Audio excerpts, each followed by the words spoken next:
Hi, and welcome to the Inspired Podcast, Leading the Way in Education. I'm your host, Andrea De La Cerda, and each week I'm bringing you insightful discussions and news about changes in the landscape of education today.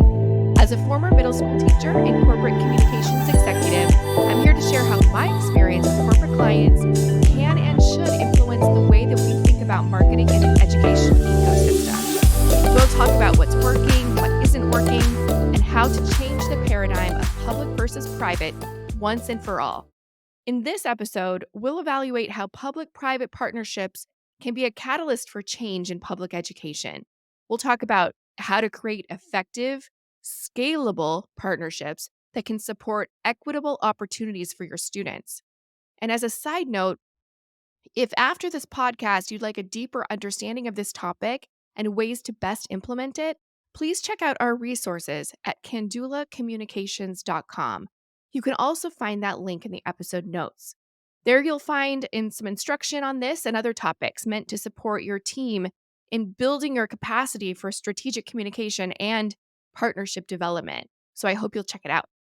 But let's get started. As I've said before, and why I created this podcast, I truly believe that education is at a crossroads today, and we need public and private entities working together to build a bridge between education and workforce opportunities. But let's back up a little. So let's talk about what public-private partnerships actually are. Public-private partnerships, also known as PPPs or P3s, are collaborative arrangements between public sector entities like government agencies and institutions and private sector organizations, businesses, and even nonprofit entities. So these partnerships are formed to design, finance, implement, and operate projects or services that were traditionally within the domain of just the public sector. So really providing additional resources to support the public sector's initiatives, really for the benefit of everyone. So the goal of these partnerships is to harness the efficiency of private sector while addressing public needs and priorities. But there's some common examples that you might already be familiar with. So let's talk about development of transportation infrastructure, such as toll roads. That is a public-private working together for the development of transportation infrastructure. Or another example is the provision of public utilities. So oftentimes you might have a wholesale water company that's not a public company, but ends up being a public utility. Sometimes the construction and management of schools and hospitals is another example of a public and private entity. Public using private sector resources to produce what is a public service for the community. But how do these translate to education beyond this just example that I gave about building a school? How else might these partnerships translate? Let's talk about first in the area of innovation. I think that's an area where we think about right away is that there's a tremendous amount of progressive development and innovation in the private sector that we may not associate with the public sector. So that's certainly an ed tech companies, for example, can really add a lot of value. Moving these schools into the 21st century, utilizing these technologies that have already been procured, though that in and of itself it creates efficiencies at the school, but adopting the new technology in a public entity like a school district, especially a large one, as you can imagine, can take a tremendous amount of time and has its challenges when it comes to buy-in, board approval, going out to bid, etc. But I want to talk about one early example of this because, of course, public-private is not necessarily a new idea. Of course, technology has put us a little bit on the fast track of how public and private can work together. But years ago, this is 2013. 2013, there was an example of how LAUSD tried to tap into the technology that was available, but it didn't exactly go as planned. So this was Los Angeles Unified School District had iPads that they wanted to give out to all of their 600,000 students in the district as a teaching tool. This was a $1 billion program providing an iPad into the hands of every single student. They teamed up with a publisher, Pearson, their curriculum partner, and Pearson committed to loading math and English curriculum on every single iPad. But unfortunately, they didn't follow through on that ask. And so each student ended up with an iPad and no specific use for it. Furthermore, teachers were not given any additional strategies to incorporate this technology. They had 32 students in their class, 32 iPads sitting there, but no direction as to how to implement this into their teaching during the day. So at the end of the day, technology in and of itself, we know isn't the answer, but it's the effective strategies to support students utilizing the technology and that can be successful. So this was a $1 billion program. I can't underscore that enough. That really resulted in nothing but iPads sitting in these classrooms. The LA Times actually reported in 2015 this is a case of how not to mix education and technology. And while it was really costly and wasteful and generally embarrassing for everyone involved, it does illuminate what not to do as more schools attempt to integrate technology in classrooms. However, we've learned a few things since 2013 about how public private partnerships can achieve many goals, including how to expand access to quality education, an extremely important topic.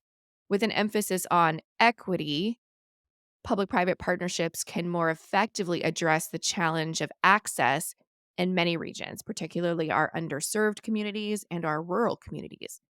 One example, this is an international example, is Bridge International Academies, a global education initiative that exemplifies the successful implementation of a PPP to address educational challenges in underserved communities in developing countries, particularly in sub-Saharan Africa and Asia.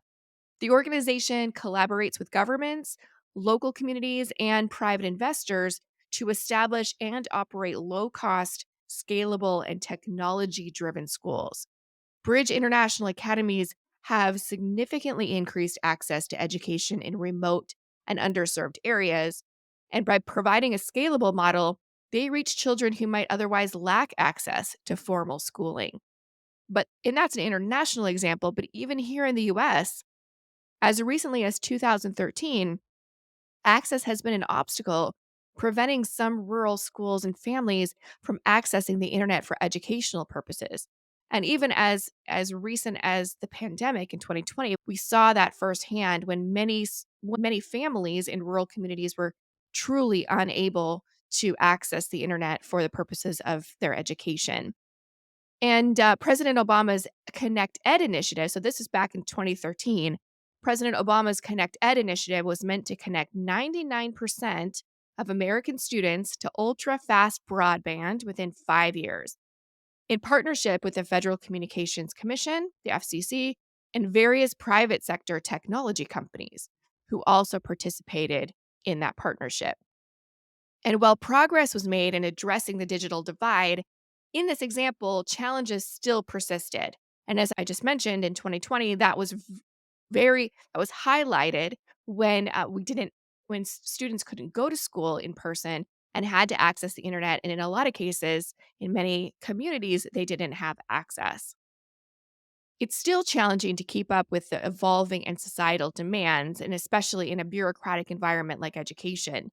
But we are seeing some cloud based tools like Khan Academy, for example, a free personalized learning resource, providing a lot of value and filling in the gaps for students. But again, students who do have access to the internet. While PPPs have demonstrated significant positive impacts, there are still challenges such as ensuring equity, maintaining accountability, and addressing potential privatization concerns that requires careful consideration. But overall, when structured and managed effectively, we found that public private partnerships have the potential to be powerful mechanisms for driving positive change and improving educational outcomes on a global scale. There's a lot to dig in on this topic, and this is one that I feel passionately about. We do a lot of work as an organization around building public private partnerships for our clients. And so, this is a topic that we will come back to I'd love to look at it from an equity standpoint, specifically an access standpoint. I think there's a whole lot of work that can be done in bringing public-private together to solve some of the fundamental challenges that we find in education, um, particularly when our underserved and rural populations. Things like transportation can be an issue, language can be an issue, food access can be an issue. And these are things that can be addressed if public and private is working together to encourage systemic change.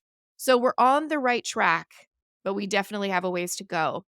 That's all we have for you today. Thanks so much for tuning in. Catch us, please, next week for another new episode. Just a reminder to please review and subscribe. We hope you'll join us next week. Take care.